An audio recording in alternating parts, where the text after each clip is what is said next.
Hello students, welcome to today's lecture. Second टर्मच्या सुरुवातीला आपलं फर्स्ट चॅप्टर आहे direct proportion and inverse proportion.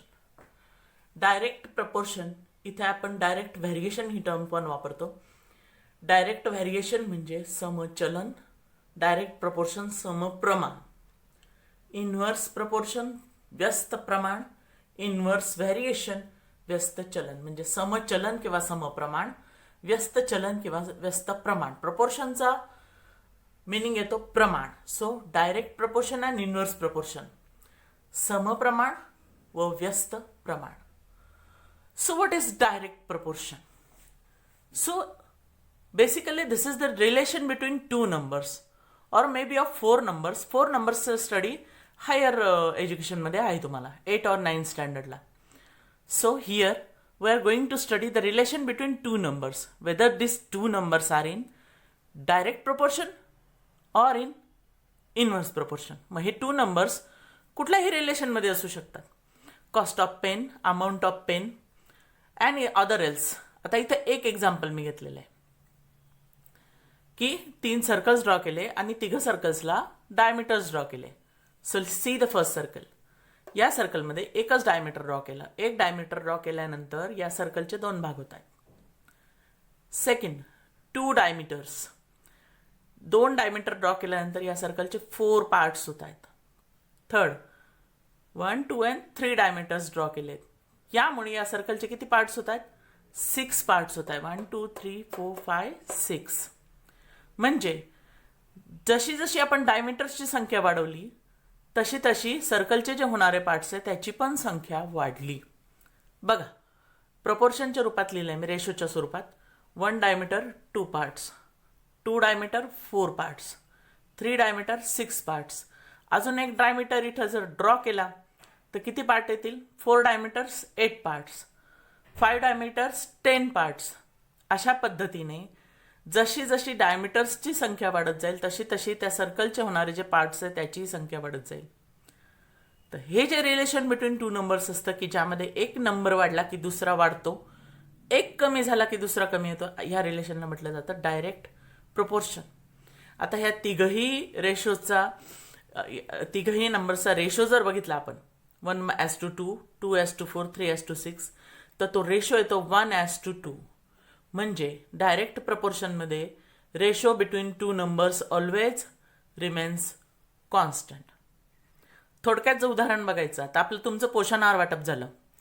एका मुलाला मिळाले 9 kgs ऑफ तांदूळ, 9 किलो तांदूळ मिळाले. एका मुलाला 9 किलो, 2 मुलं 18 किलो, 3 मुलं 27 किलो. So 1 by boy 9 kgs, 2 18, 3 27, 4 36. जसे जसे नंबर ऑफ बॉयज वाढत गेले तसं तसं अमाऊंट ऑफ फीड वाढत गेलं. जसे जसे कमी होतील तसे तसे कमी होतील. तर अशा पद्धतीने हे जे रिलेशन असतं त्याला म्हटलं जातं direct proportion. So in direct proportion Wien first number increases, second number also increases. आणि इथं अजून एक ओळ अशी, Wien first number decreases, second also decreases. And the important note is, in the direct proportion, the ratio of two numbers always remains constant.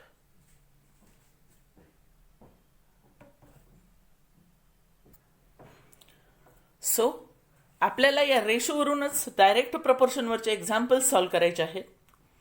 First example, for 9 cows 13 kg 500 grams of food supplements are required. Then how much will be needed for 12 cows? First, see the example. 9 cows, 13 kg, 500 grams of food. Then how much will be needed for 12 cows? एवढ्या साध्या गोष्टींकडे फक्त लक्ष द्यायचं. 9 गायींना 13 kilo 500 gram feed लागणार आहे, तर 12 गायींना किती? So, here, number of cows and amount of food are in direct proportion. म्हणजे गायींची संख्या आणि गायींना लागणारं जे अन्न आहे ते डायरेक्ट प्रपोर्शनमध्ये येतं. बघा, एका गायीला ते 2 गायींना जास्त लागेल, 3 गायींना जास्त लागेल, अशा पद्धतीने. So here number of cows and amount of food are in direct proportion. Plus इथं काय केलंय मी 13 kg 500 ग्रॅमचं रूपांतर करून घेतलंय 13,500 ग्रॅम्स. इथं तुम्ही 13.5 kg घेतलं तरी चालेल. ज्याला जसं सोल्युशनला सोपं पडेल तसं त्याने घ्यायचं. वन मोर थिंग अज्युम करायचं आपल्याला. Let the amount of food needed for 12 cows be x gram. So all things done. 9 cows 13,500 grams of food, 12 cows x grams of food. आता हे कसं लिहिलंय, काय लिहिलंय, तर आपण असं म्हणतो की डायरेक्ट प्रपोर्शन मध्ये the ratio of to numbers always remains constant same. म्हणजे हा जो रेशो येईल तोच हा रेशो येणार आहे. याचा वापर करून आपल्याला एक्झाम्पल सॉल्व करायचं आहे. 9 cows 13,500 grams, 12 cows x gram. Cross multiply. 9 multiplied by x is equal to 12 multiplied by 30,500. 9 multiply करतो, इकडे डिवाइड करेल. 9 ने डिवाइड करायचं आहे. 9 ने डायरेक्टली 135 ला भाग जातोय. 9 1 जा 9, रिमेनिंग 4, 9 5 जा 45, 1500. So x is equal to 12 multiplied by 1500. x is equal to 18,000 grams. इथं लगेच 18 किलोग्राम लिहिलं तरी चालेल. फायनल आन्सर आहे therefore the amount of food supplements required for 12 cows is equal to 18,000 grams. That is equal to 18 kilograms.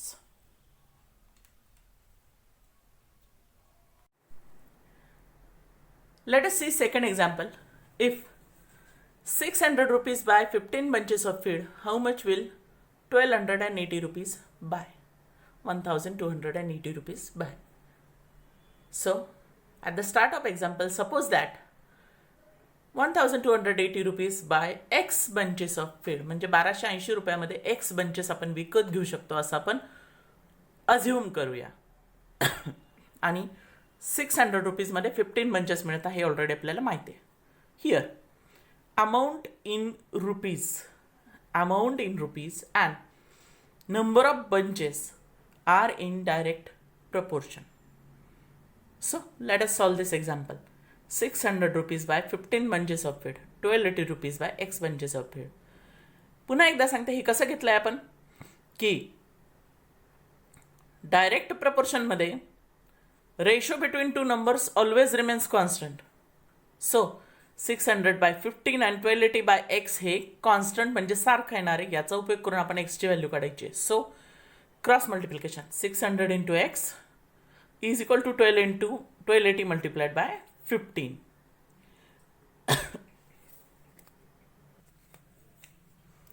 Therefore x is equal to 600 multiply करतो, इकडे divide करेल.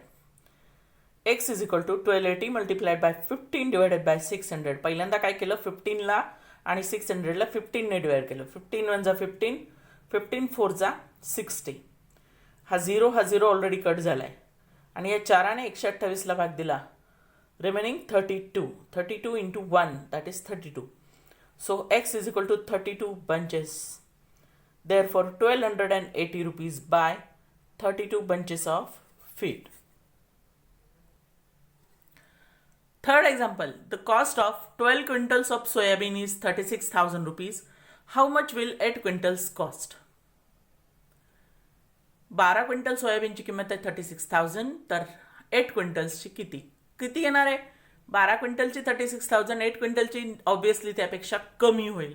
आणखी कमी केले तर आणखी कमी होईल. So let the cost of 8 quintal soybean be x rupees. पहिले अज्युम करून घ्यायचं की 8 क्विंटल सोयाबीनची किंमत आहे x रुपीज. इथं तुम्ही एक्सच्या ऐवजी कुठलंही व्हेरिएबल यूज करू शकता.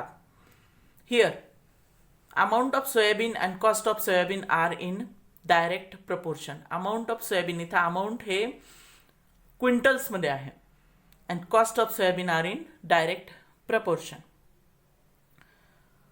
12 क्विंटल सोयाबीनची किंमत आहे 36,000. सो 8 क्विंटल्सची येणार आहे x. 12 by 36,000, 8 by x. Cross multiplication 12 into x is equal to 8 into 36,000. 12 multiply करतो, इकडून डिवाइड करेल. x is equal to 8 multiplied by 36,000 divided by 12. 12 ने 36 ला भाग जातोय, 12 36 3000. So x is equal to 8 into 3 3000 is equal to 24,000 rupees. And therefore the cost of 8 quintals of soybean will be 24,000 rupees. That's all for today.